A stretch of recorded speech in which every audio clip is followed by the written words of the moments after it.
दोस्तों आज के इस वीडियो में हम कक्षा 12वीं हिंदी विषय त्रैमासिक परीक्षा के लिए महत्वपूर्ण प्रश्न देखने वाले हैं। तो क्रम से दोस्तों मैं आपको क्या है सभी विषय के महत्वपूर्ण प्रश्न बताते जाऊंगा, क्योंकि आपकी जल्द ही त्रैमासिक परीक्षा स्टार्ट होने वाली है। ओके, तो त्रैमासिक परीक्षा की तैयारी के लिए जितने मैं आपको इंपॉर्टेंट क्वेश्चन बताऊं अच्छे से तैयार आपको करते जाना है। तो मैंने दोस्तों आपको पहली वीडियो में बताया था कि हिंदी के जो मैं महत्वपूर्ण प्रश्न बताऊंगा तो दो वीडियो आएंगी, दो पार्ट में वीडियो आएंगी, पार्ट 1 और पार्ट 2 के। तो पार्ट 1 आ चुका है।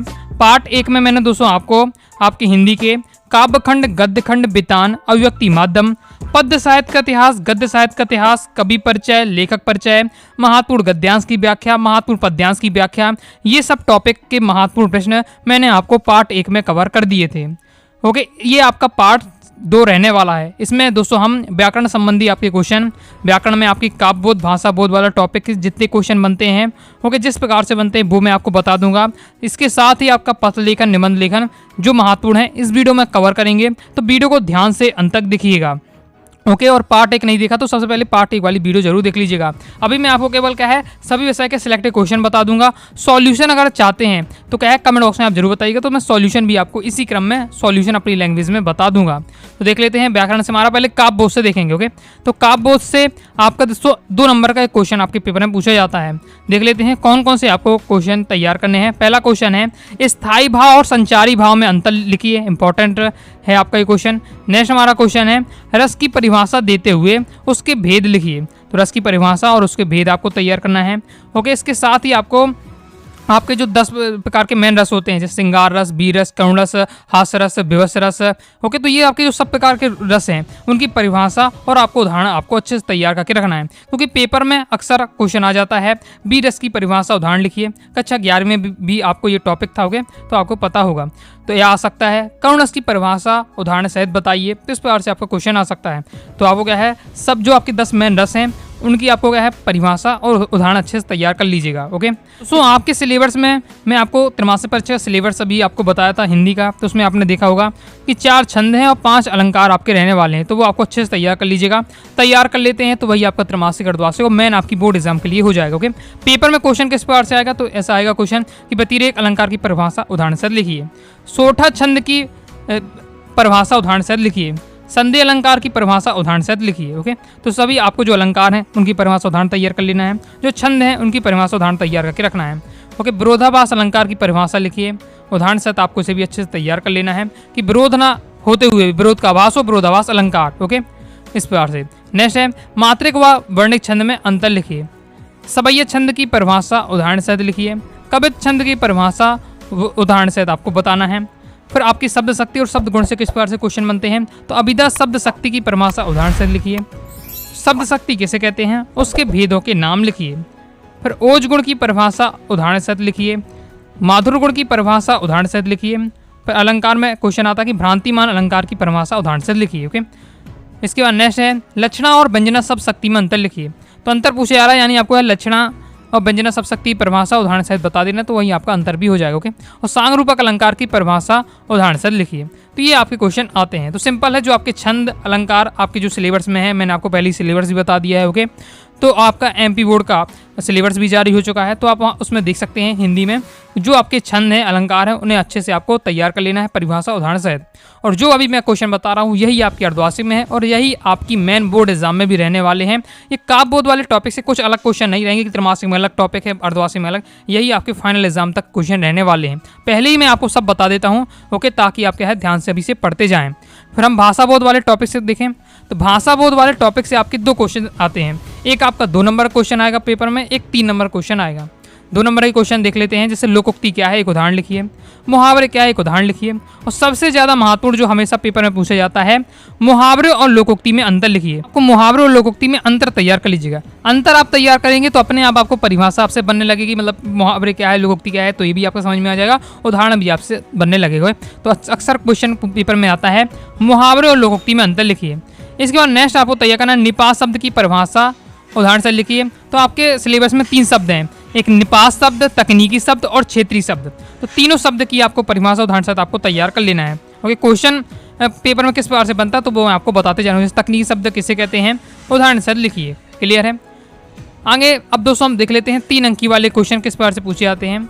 राष्ट्रभाषा की विशेषताएं लिखिए, राजभाषा की विशेषताएं लिखिए, नेक्स्ट राष्ट्रभाषा और राजभाषा में अंतर लिखिए। ये इंपॉर्टेंट रहने वाला है, राष्ट्रभाषा राजभाषा में अंतर अक्सर पेपर में पूछा जाता है। और वैसे आप दोस्तों जब राष्ट्रभाषा और राजभाषा में अंतर तैयार कर लेंगे तो विशेषताएं अपने आप बनने लगेंगी। इस प्रकार से आप क्या रहेगा आपका इस टाइप आपको राष्ट्रभाषा इस राजभाषा अंतर आपको तैयार कर लेना है। ओके, 3 से 4 अंतर आप तैयार कर लीजिएगा।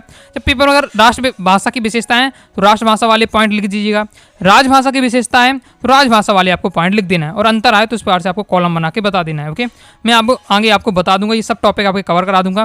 बाकी लास्ट ईयर मैंने पूरे हिंदी के सब टॉपिक तैयार करा दिए थे यूट्यूब पर भी। अगर अभी आप देखना चाहते हैं तो प्लेलिस्ट के सेक्शन पर जाइएगा, हिंदी ग्रामर का आपको 12th हिंदी ग्रामर का आपको एक फोल्डर मिलेगा, प्लेलिस्ट मिलेगी, तो उस प्लेलिस्ट पर आपको ये सभी टॉपिक आपको मिल जाएंगे। मुहावरे, लोकोक्ति, अलंकार, छंद, जितना मैं आपको बता रहा हूँ सब मैं आपको पहले ही पढ़ा चुका हूँ। फिर आप कई बार क्या है भाव पल्लवन भी पूछा जाता है।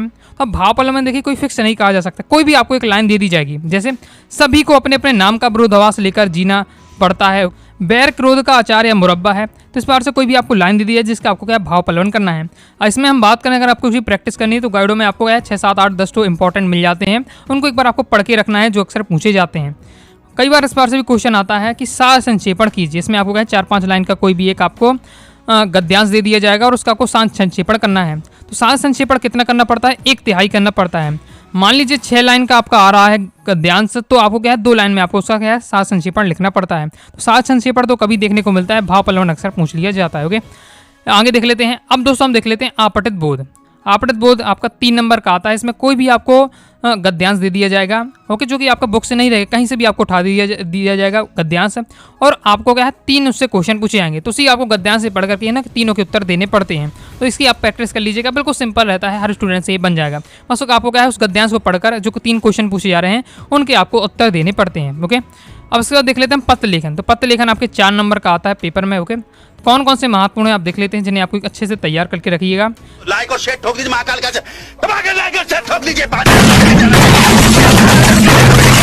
पूरा साल मेहनत करता हूँ आपके लिए बेटा, ऐसा नहीं चलेगा, ऐसा नहीं चलेगा। पहला है अपने मित्र को हायर सेकेंडरी परीक्षा में प्रथम श्रेणी में उत्तीर्ण होने पर आपको बधाई पत्र लिखिए। फिर नेक्स्ट है अपने मित्र को विद्यालय की वार्षिक पत्रिका में रचना के प्रकाशन की बधाई देते हुए पत्र लिखिए। नेक्स्ट अपने मित्र को वाद विवाद प्रतियोगिता में प्रथम आने पर एक बधाई पत्र लिखिए। नेक्स्ट अपने क्षेत्र के पोस्ट मास्टर साहब को नियमित डाक वितरण न होने की शिकायती पत्र आपको लिखना है। इसके बाद नेक्स्ट है नगर पालिका अध्यक्ष को जल की अनियमित आपूर्ति के संबंध में आपको एक शिकायती पत्र लिखना है। तो यह महत्वपूर्ण है, और भी आप देख सकते हैं फॉर्मेट सबका एक ही रहता है। ओके, बस बीच की आप 2-3 लाइन आप चेंज करेंगे, जिसके लिए भी कहा जाए उसके लिए आप, या जो भी समस्या आप बताई जाए उसके लिए आप क्या है पत्र लिख पाएंगे। ओके, फिर निबंध लेखन देख लेते हैं। निबंध लेखन भी आपके पेपर में 4 नंबर का आता है। सबसे महत्वपूर्ण की हम बात करें तो अभी से आपको तैयार कर लेना है, फाइनल एग्जाम तक, मैन आपकी बोर्ड एग्जाम तक के लिए भी हो जाएगा। विद्यार्थी और अनुशासन, ओके, या विद्यार्थी जीवन में अनुशासन का महत्व, इस प्रकार से आपका आता है एक निबंध। और इसके साथ ही आपको प्रदूषण का तैयार करके रखना है, और कंप्यूटर से संबंधित, ओके, कंप्यूटर की उपयोगिता, वर्तमान युग में कंप्यूटर, इस प्रकार से आपका टाइटल आता है। मतलब आपको एक विद्यार्थी और अनुशासन वाला निबंध, प्रदूषण वाला और कंप्यूटर वाला, इन 3 से 4 टॉपिक को अच्छे से आप पढ़ के रखिएगा, तो इनमें से एक ना एक आपका निबंध आपका आ ही जाता है। ओके, तो इस प्रकार से दोस्तों मैंने आपको सभी टॉपिक के महत्वपूर्ण बता दिए हैं। जितने आपको क्वेश्चन बताए हैं महत्वपूर्ण, सभी आपको तैयार करना है।